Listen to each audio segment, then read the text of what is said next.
కాకి బుక్కు కాంగ్రెస్ కు చుట్టమా అంటూ ఒకసారి చూడండి. ప్రజాస్వామ్యాన్ని సర్కార్ కూని చేస్తుంది. రాజ్యాంగం పట్టుకొని తిరిగే రాహుల్ కు తెలంగాణలో అరాచకం కనిపించడం లేదా? పోలీస్ శాఖకు మచ్చ తెచ్చేలా డీజీపీ తీరు, బీఆర్ఎస్ నేతలపై దాడులు చేసిన కేసులు లేవు, ఎస్సీ ఎస్టీ కార్యకర్తలపై కేసులు అన్యాయం, మున్సిపల్ అక్రమాలపై విచారణ జరపాలి, వచ్చేది బీఆర్ఎస్ సర్కారే, ఎవరిని వదలం, రైతు భరోసా ఇవ్వకుంటే కమిషనరేట్ ముట్టడి, BRS LP deputy leader Harish హెచ్చరిక, కంది జైల్లో బీఆర్ఎస్ కార్యకర్తకు పరామర్శ అంటూ కాకి బుక్ అందరికీ సమానమని చెప్పే డీజీపీ శివధర్ రెడ్డి మెదక్లో కాకి బుక్ ఎందుకు పనిచేయలేదో చెప్పాలి. రాష్ట్రంలో ఓ బీజేపీ నాయకుడు పోలీసు గల్లాపట్టి బెదిరించినా, మరో కాంగ్రెస్ నేత పోలీసు అధికారులను బూతులు తిట్టినా ఎందుకు అరెస్ట్ చేయలేదు? కాంగ్రెస్ బీజేపీ వాళ్ళని అరెస్ట్ చేసే దమ్ము ఈ పోలీసులకు లేదా? కానీ బీఆర్ఎస్ నాయకులను మాత్రం అరెస్ట్ చేస్తారు, అక్రమ కేసులు పెడతారు అంటూ ఇక్కడ కాంగ్రెస్ పాలనతో రాష్ట్రంలో గూండాల రాజ్యం నడుస్తున్నదని, ప్రజాస్వామ్యం కూని అవుతున్నదని మాజీ మంత్రి శాసనసభలో BRS LP deputy leader Harish Rao ఆగ్రహం వ్యక్తం చేస్తారు. శనివారం సంగారెడ్డి జిల్లా కంది సెంట్రల్ జైల్లో ఉన్న మెదక్కు చెందిన 13 మంది బీఆర్ఎస్ కార్యకర్తలను ఆయన పరామర్శించారు. అనంతరం జైలు వెలుపల మీడియాతో మాట్లాడారు. ఈ సందర్భంగా కాంగ్రెస్ ప్రభుత్వం పోలీసుల అరాచకాలపై తీవ్ర స్థాయిలో మండిపడ్డారు అంటూ ఇక్కడ మెదక్లో జరిగినటువంటి ఉదంతం ఏదైతే ఉందో అక్కడ ఆయన బీఆర్ఎస్ కార్యకర్తలపై అక్రమ కేసులు పెట్టి అరెస్టు చేసి జైలుకు పంపించడంపై తీవ్ర స్థాయిలో ధ్వజమెత్తారు. అయితే ఎన్నికల ప్రచారం ముగిసిన తర్వాత ఎమ్మెల్యే 4 కార్ల కాన్వాయ్తో వార్డులోకి వెళ్ళి ఎలా ప్రచారం చేస్తారని ప్రశ్నించారు. మెదక్ డీఎస్పీ స్వయంగా ఎమ్మెల్యేను వార్డులోకి తీసుకెళ్లడం, డబ్బులు పంపిణీ చేయడం సిగ్గుచేటని ఇక్కడ నిప్పులు చెరిగారు. అయితే ఎమ్మెల్యే గన్మెన్ ఓ ముస్లిం మహిళ ఛాతీపై చేయి వేసి దాడి చేశారని, అందుకే స్థానికులు తిరగబడ్డారని తెలిపారు.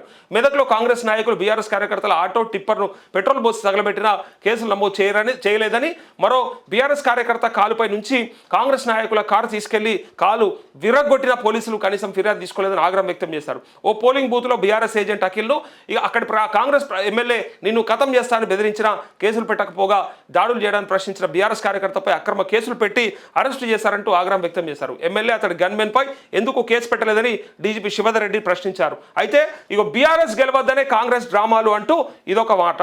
దీంతో పాటు డైరీలో అన్ని నోటు చేస్తున్నాం, ఎవరిని వదలం, వచ్చేది టీఆర్ఎస్ ప్రభుత్వమేనని ప్రతి అంశాన్ని డైరీలో నోటు చేసి పెడుతున్నామని హరీష్ రావు స్పష్టం చేశారు. చట్టాన్ని ఎవరు అతిక్రమించినా, చేతుల్లోకి తీసుకున్నా, అక్రమ కేసులు పెట్టినా, ఇక్కడ దుర్మార్గంగా వ్యవహరించిన వారిని ఎవరిని వదిలిపెట్టమని హెచ్చరించారు. రాష్ట్రంలో చోటు చేసుకున్న ఘటనలపై అడిషనల్ డీజీ అధికారితో విచారణ జరిపించాలని డీజీపీ శివధర్ రెడ్డి డిమాండ్ చేశారు. చట్టం మీద ప్రజల గౌరవం సన్నగిల్లేలా పోలీసు ఉన్నతాధికారుల చర్యలు ఉన్నాయని, ఇకనైనా అలాంటివి మానుకోవాలని సూచించారు.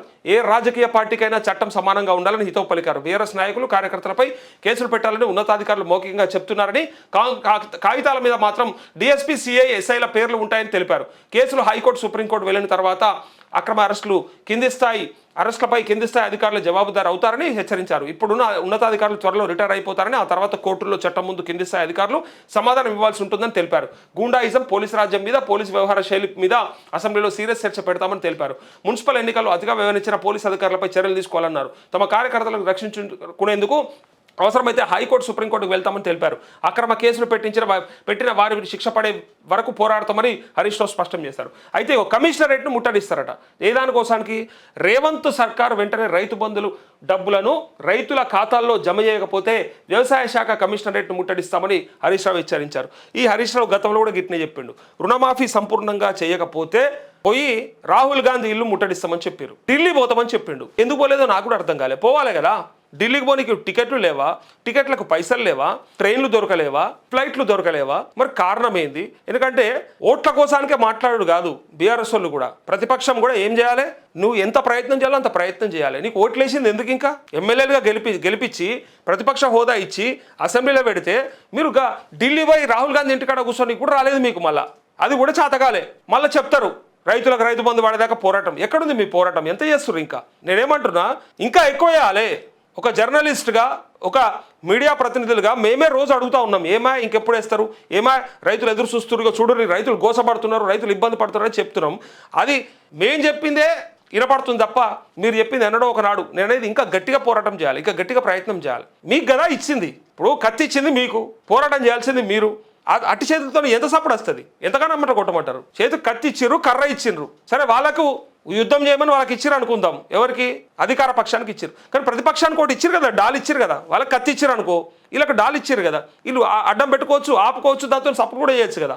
అయితే ఇక్కడ ఒక గమ్మత్తు ముచ్చట వచ్చింది, ఒక వార్త వచ్చింది ఒక వెబ్సైట్లో. ఆ వార్త ఏంటంటే, రైతు బంధు నిధులు ఏవైతే ఉన్నాయో, అంటే రైతు భరోసా నిధులు ఏవైతే ఉన్నాయో ఖచ్చితంగా ఈ నెల 29, 30, 31కి జమ అవుతాయని చెప్పి ఆ వార్త ఫిబ్రవరి 29, 30, 31 ఈ 3 రోజులలో మొత్తం ఒకేసారి అందరికీ రైతు బంధు నిధులు జమ అవుతాయని చెప్పేసి ఒక వార్త వచ్చింది. అర్థమైందా ఇప్పుడన్నా ఆ వార్త ఏంటిదో? ఈ నెల 29, 30, 31 ఉంటుందా?